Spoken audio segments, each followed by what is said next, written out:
ঈদের দিন মানেই কিন্তু সেমাই, ফিরনি, পায়েস তার ভিতরে সবকিছুর মধ্যে কিন্তু সেমাইটাই বেশি অন্যতম। তো এবার ঈদে একটু নবাবী সেমাইটা রান্না করেছিলাম। সেটাই আপনাদের সাথে শেয়ার করব। আশা করি আপনাদের কাছে অনেক ভালো লাগবে। প্রথমে আমি প্যানে নিয়ে নিচ্ছি 2 টেবিল চামচ পরিমাণ ঘি। তো ঘিয়ের মধ্যে হচ্ছে আমি বাদাম ভেজে নেব। প্রথমে এখানে ড্রাই ফ্রুটসের মধ্যে আমি বাদাম আপনারা চাইলে কিন্তু শুধু কিশমিশ কিংবা শুধু বাদাম কাঠবাদাম যেকোনো একটা দিয়েও করতে পারেন। তো একটু ভালো করে একটু নেড়েচেড়ে হালকা করে ফ্রাই করে নিলাম। তো ঘিয়ে ভেজে নিলে ঘ্রাণটা অনেক বেশি ভালো আসে, আর এগুলো কিন্তু একটু ক্রিস্পি হলে সেমাইয়ের সাথে খেতে ভালো লাগে। তো এখন আমি তুলে রেখে দিচ্ছি। তারপরে হচ্ছে এই প্যানের মধ্যে আমি আরও কিছুটা ঘি দিয়ে দিব। আরও 2 টেবিল চামচ পরিমাণ ঘি দিয়ে আমি হচ্ছে সেমাইটাকে আগে ভেজে নিব। আর এই নবাবী সেমাইটা কিন্তু লাচ্ছা সেমাই দিয়ে করলেই বেশি খেতে ভালো লাগে। তো প্রথমে হচ্ছে 2 টেবিল চামচ পরিমাণ ঘি দিয়ে আমি ভালো একটা ব্র্যান্ডের হচ্ছে একটু সেমাইটা নেওয়ার চেষ্টা করবেন। আর আপনাদের হাতের কাছে যে ধরনের সেমাই থাকুক না কেন সেটা দিয়ে তৈরি করলে কিন্তু এই ঘি দিয়ে ভাজলে কিন্তু এমনিতেই অনেক বেশি টেস্টি হয়। তো আমি এই সেমাইগুলো দিয়ে একটু ভেঙে নিচ্ছি। এখন হচ্ছে হালকা আঁচে, একদমই অল্প আঁচে হচ্ছে সেমাইগুলোকে একটু ভেজে নেব নেড়েচেড়ে। তো এখন কিন্তু খুবই অল্প আঁচে নেড়েচেড়ে নিতে হবে, নাহলে কিন্তু পুড়ে যাবে নিচ দিয়ে। তো এখন আমি এখানে 2-3 টেবিল চামচ পরিমাণ হচ্ছে এখানে আমি গুঁড়া দুধ দিয়ে দিয়েছি। গুঁড়া দুধ দিলে কিন্তু টেস্টটা অনেক বেশি ভালো আসে। তো এখন দিয়ে দিব 2 টেবিল চামচ পরিমাণ চিনি। তো চিনিটা দিয়ে আমি আরও কিছুক্ষণ হচ্ছে নেড়ে চেড়ে নিব।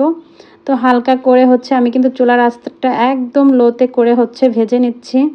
আমি হচ্ছে সামান্য আরও কিছুটা চিনির সঙ্গে আমি এখন হচ্ছে দুধটা রেডি করব। 2 টেবিল চামচ চিনি, 2 টেবিল চামচ এখানে দিয়ে দিয়েছি গুঁড়া দুধ 3 টেবিল চামচের মতো।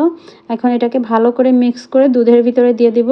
শুধু গুঁড়া দুধ কিংবা চিনি যদি আলাদা করে দেন চিনিটা গলে যায়, গুঁড়া দুধটা অনেক সময় দলা পেকে থাকে। এই যে আমি দুধটা কিন্তু জাল করে 1.5 লিটার দুধকে এখানে আমি দুধটাকে ভালো করে নিয়েছি, অর্ধেক আমি এখন এখানে 1.5 টেবিল চামচ পরিমাণ কর্নফ্লাওয়ার ভালো করে হচ্ছে সামান্য আমি ডানো ক্রিমটা ব্যবহার করছি। আপনারা চাইলে এখন হচ্ছে দুধের ভিতরে দিয়ে দিলাম। এখন আমি করে ব্যবহার করতে পারেন, তাহলে এখন খেতে অনেক বেশি মজা হবে না। আমি কয়েকটা এলাচ একটু থেতো করে দিয়ে দিয়েছিলাম। এলাচগুলো এখন তুলে রেখে দিচ্ছি। তো এলাচগুলো তুলে রেখে এখন হচ্ছে আমি ভাজা সেমাইগুলো হচ্ছে সার্ভিং ডিশে হচ্ছে একদম বিছিয়ে দিচ্ছি সুন্দর করে। আর একটা টিপস আপনাদেরকে দেই, আমি একটা ভুল করেছিলাম, সেটা হচ্ছে আমি গরম দুধটা এখানে ব্যবহার করছিলাম। এই কারণে কিন্তু আমার সেমাইটা একটু শক্ত হয়ে গিয়েছিল, ক্রিস্পিটা কমে গিয়েছিল।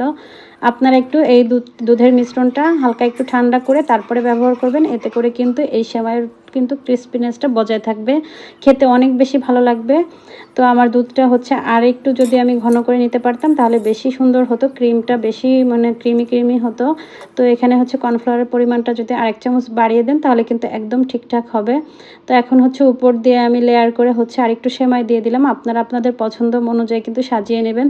তো আমি ড্রাই ফ্রুটসগুলো কিশমিশ বাদে সব কিছু কিন্তু একটু ব্লেন্ড করে নিয়েছি। আমার বাচ্চারা হচ্ছে এমনিতেই খেতে পারে না বাদামগুলো, যদি এরকম গুঁড়ো করে দিই তাহলে ওরা খুব হতে পারে পছন্দ করে। তো আমি হচ্ছে এখন কিশমিশগুলো ভেজে রাখা কিশমিশগুলো দিয়ে দিলাম। তো আপনারা আপনাদের পছন্দ অনুযায়ী হচ্ছে সাজিয়ে নেবেন। তো কেমন হয়েছে অবশ্যই কমেন্ট করে জানাবেন। আসলে আমি ঈদের দিন কাজ করতে করতে আমার বাচ্চা, হাজব্যান্ড সবাই নিজেরা নিয়ে খেয়েছিল, এই জন্য আমি আর হচ্ছে তুলে দেখাতে পারলাম না। তারা খেয়েছিল এইভাবে, এই কারণে। তো কেমন হয়েছে সবাই অবশ্যই কমেন্ট করে জানাতে ভুলবেন না। সবাই